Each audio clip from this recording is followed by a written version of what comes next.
Hello everyone, this is the North American Math Contest Go Go Go. Last week we talked about matrices, radicals, and fractions. This week we are going to continue to talk about rates, and ratios, and proportions. So a ratio, we call it a comparison of one quantity to another. This is how we call the ratio. It is usually represented as A to B.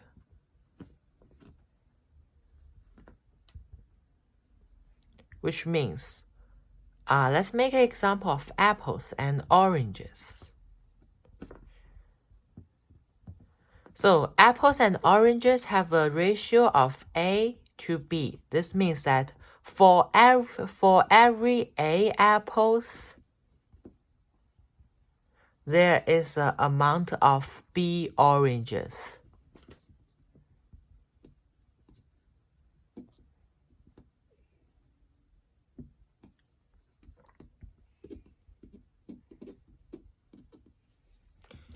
It may seem confusing, so we are going to give an example. Assume A is 5 and B is 3. So this means for every 5 apples, there's going to be 3 oranges. So which means if you draw it by graph, it will be able to like this. We divide the total number by 8 parts, where apple accounts for 5 and oranges account for 3. That's what I mean by for every 5 apples, there's 3 oranges. Okay, after we understand this, let's continue. So usually you can express it in this way, which is by column. You can also express the ratio of it in like this, fraction A to B, or A to B. You just write it directly.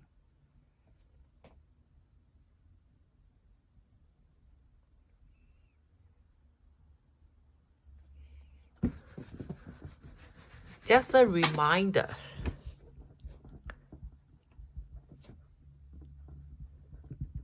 In both rates and ratios,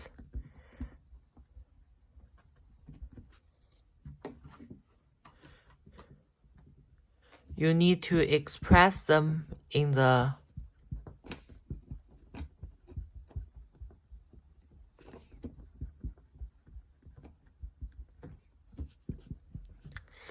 lowest form.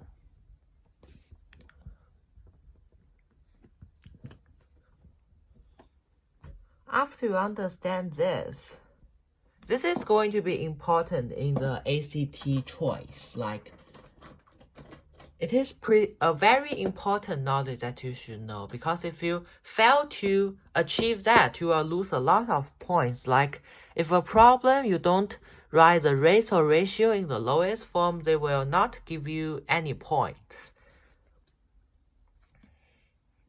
Then let's talk about proportion. Proportion is two ratios that equals 2 together. We call it like this, which they have a rule of A times D is equal to B times C. Let's go a step further. Let's prove this. Prove this thing. So since we know that since they are equal, this must be equals to AX, BX. This is the fundamental rule of fractions. I'm just naming it. It is like everyone already knows, where X can be any real number, not a 0.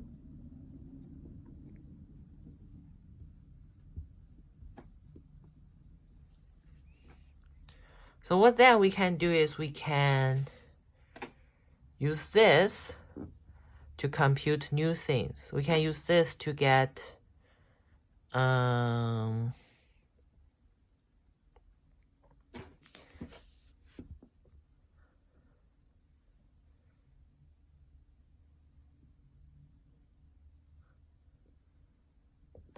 We can then substitute them and get this.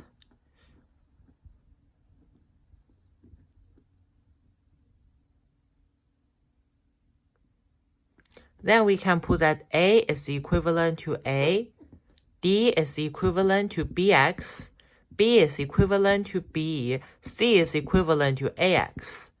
So after we plug A, B, C, D in this equation, we get that ABX is equal to ABX as expected, which will prove this statement.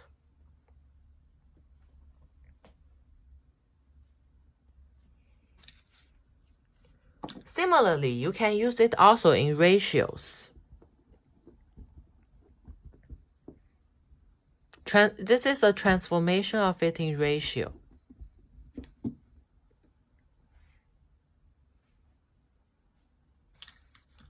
So let's do an example problem.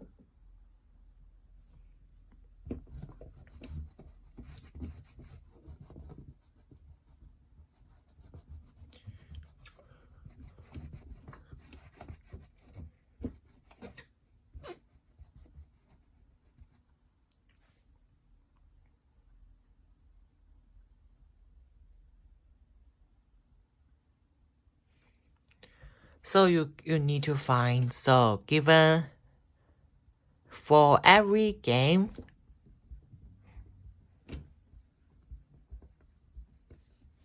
Jim wins, Tom wins 3. Find the number of games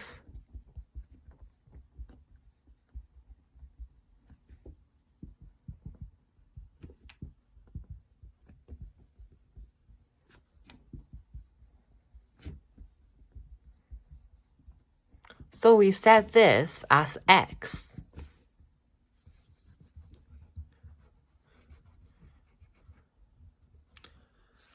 Then what we do is so we know that Jim and Tom has a proportion of 1 to 3, which you can express it in this. And the proportion that he wins and Tom wins is like this.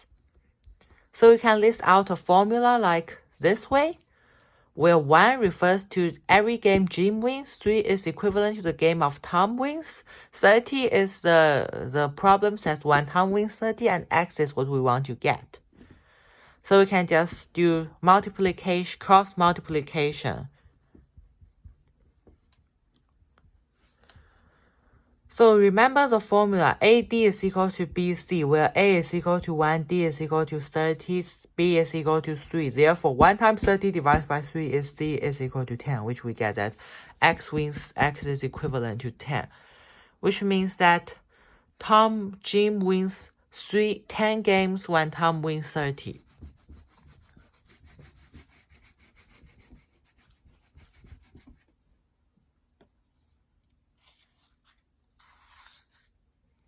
So, and here we come to the end of this chapter about rates and ratio, and I hope you have learned a lot. See you next week. Bye!